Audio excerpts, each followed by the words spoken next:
Time to check in with our lizard overlords. What are they up to? Well, this. Is this the worst hour now? Are we done our first hour?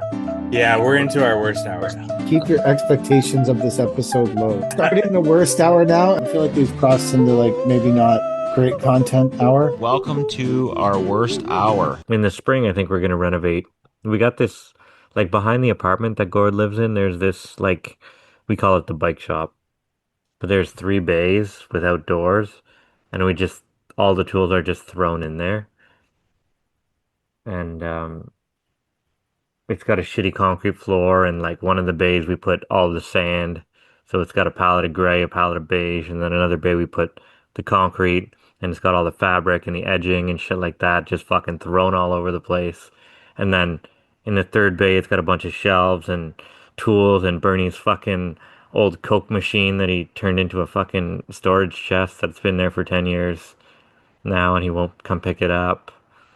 So we're going to take all that stuff out of there, jackhammer out the floor, pour a new floor, put some new doors in, and I think I'm going to put a divider in between the bays because the crews don't get along.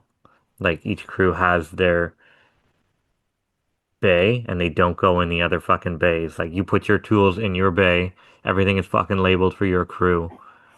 So the first company I worked at, there was, I think, 10 or 12 crews, and everyone had their own cage.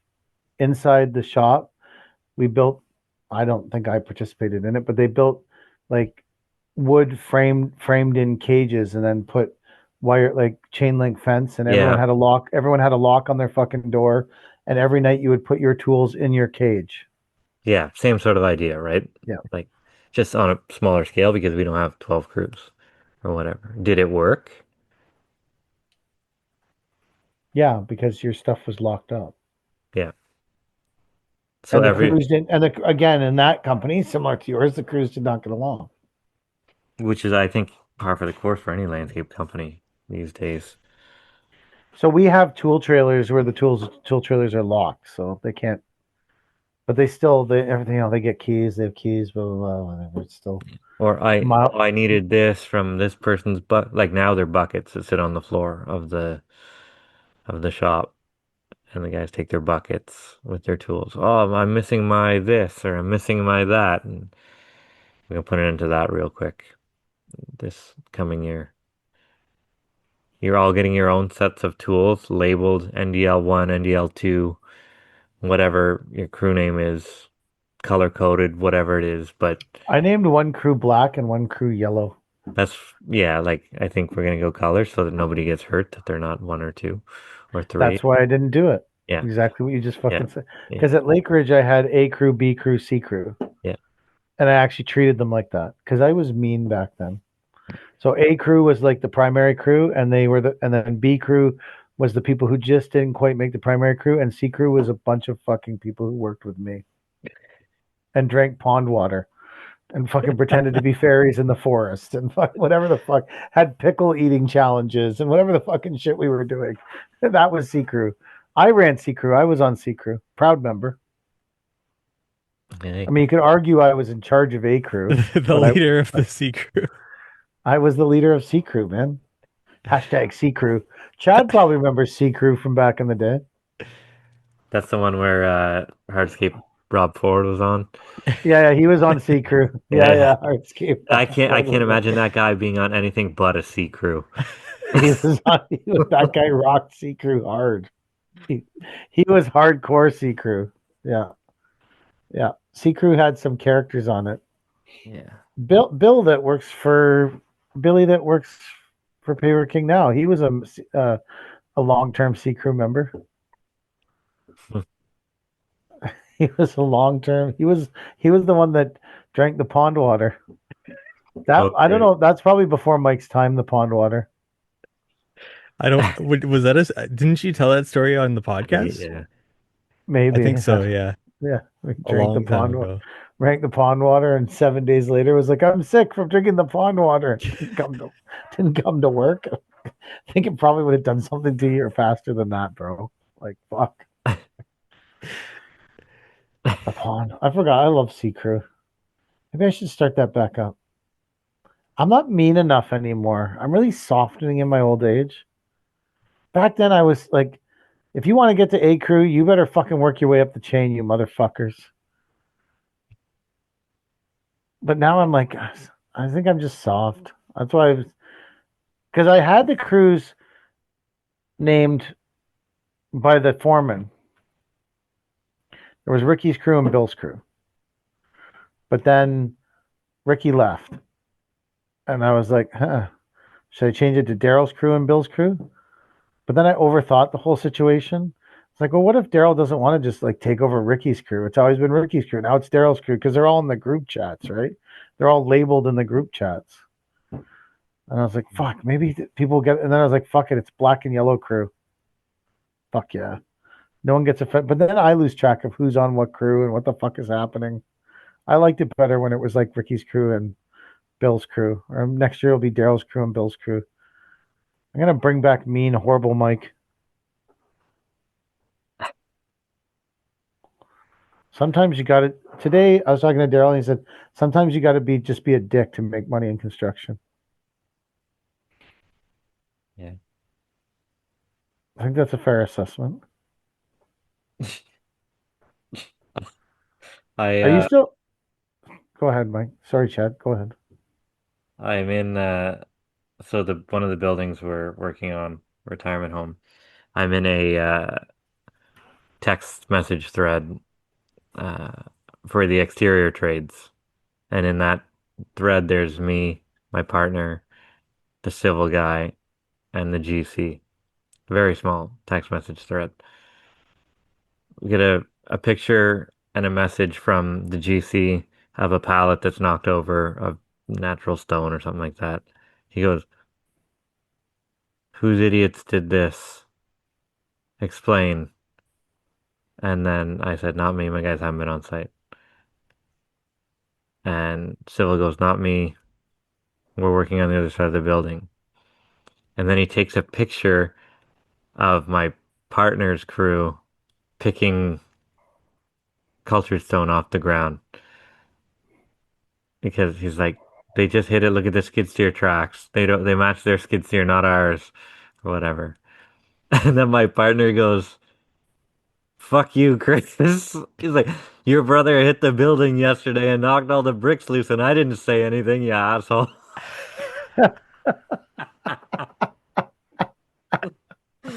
In the group chat. In the group chat, I just like I put the popcorn emoji. That's awesome.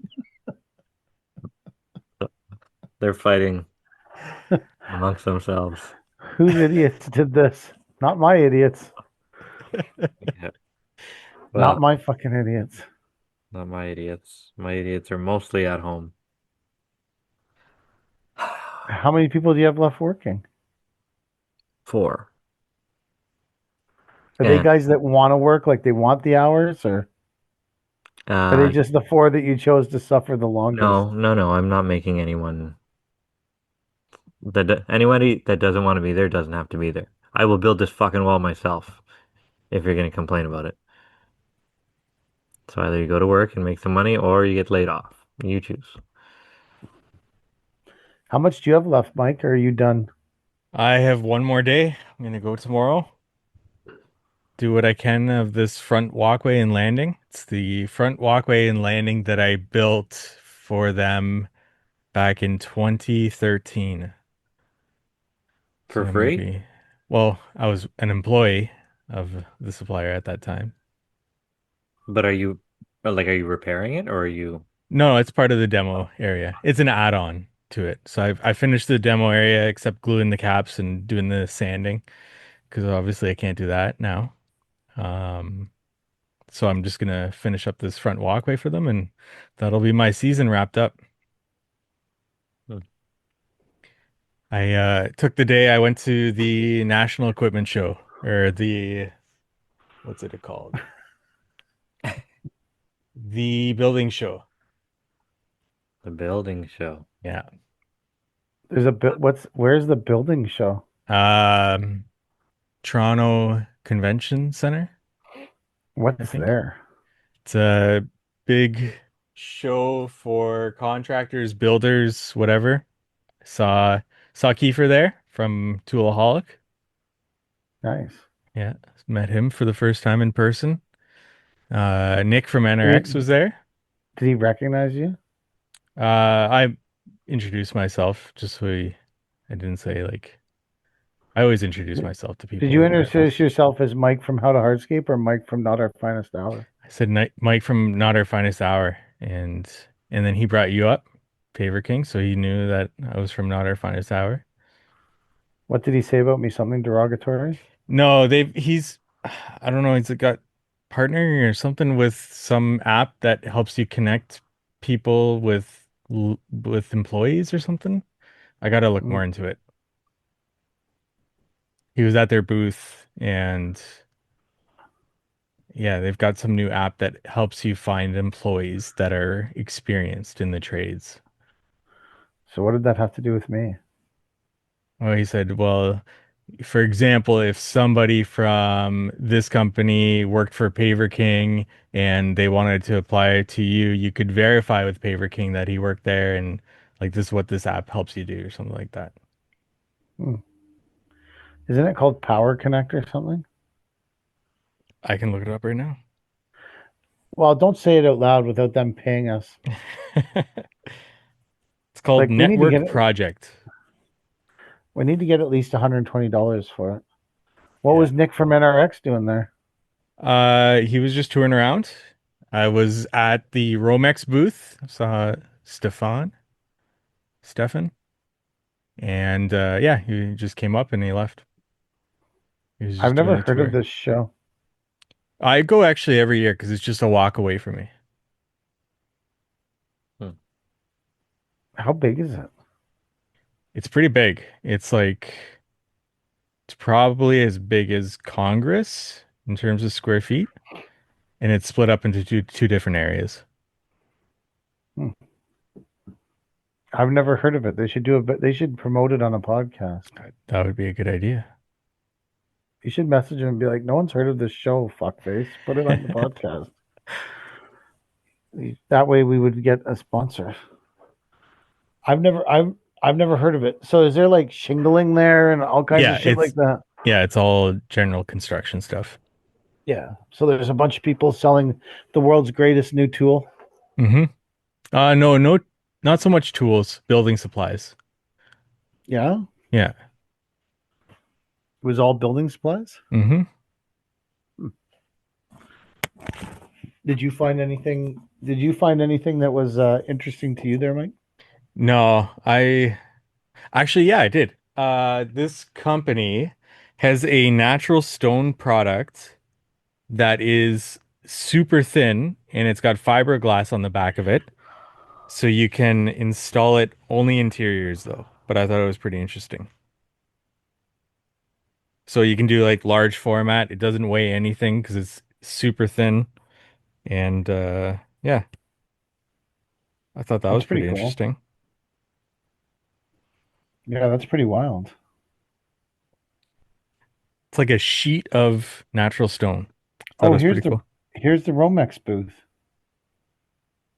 It's on Kiefer's thing. Oh yeah? Yeah. Here's some other tools on his thing. I had no idea a show like this was going on. Tomorrow's the last day. Oh. Oh well. All right. Chad, it's your birthday. You should go do something for your birthday. I'll go to bed. It's a great Get up. Tomorrow, I don't have to get up and meet the guys at the yard at 6 a.m. because they're done. You're done completely? Or just trucking now? Well, yeah. And Yeah. the trucks are all start. For some reason, everyone's decided trucks start late now. So I gotta send Shane to get 3 pallets of material from Techa Block. And that's it. And then maybe put down some insulated tarps. That's it for the week. And then next week we build this wall, and that's all she wrote for the season. yeah, we'll do the garbage enclosure. and then we'll wait for people to call us for bullshit, and they will. Oh, I had a guy ask for bins this week and into the new year. And I'm like, you can't leave a bin sit. Because their intention was they would have the bin and fill it with material as they needed it. And I'm like, you can't leave the bin sit and freeze No, and have me pick it up in a week. Like it doesn't. I guess technically I could because I could leave it in the heated shop to thaw out, but I don't want to go through it. Like I don't think that's does me any favors. it doesn't. It doesn't make me any money to leave a fucking fill bin sit in the shop. Anyone that calls me for bins in the winter, I'm like, the bins are buried. They're full of snow. I'm not shoveling the snow out of them. Like, Yeah, I'm good. not I worth a know. little bit of money. But We have 2 bins out right now, but they're not dirt bins, so it doesn't matter.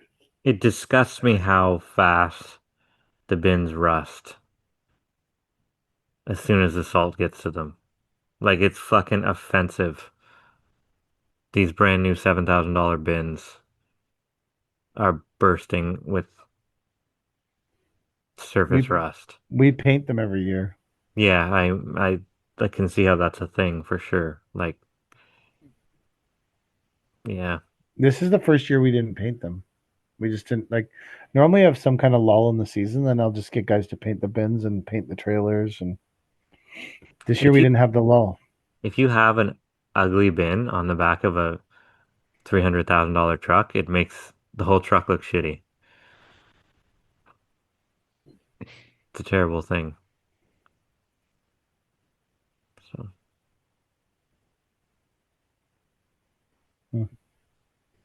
Yes, it's a terrible thing. okay. Send us All right, end of the. This is the end of the podcast. Thank you for watching. Ooh. Yeah, those people run the world. They're so impressive. What a bunch of freaks.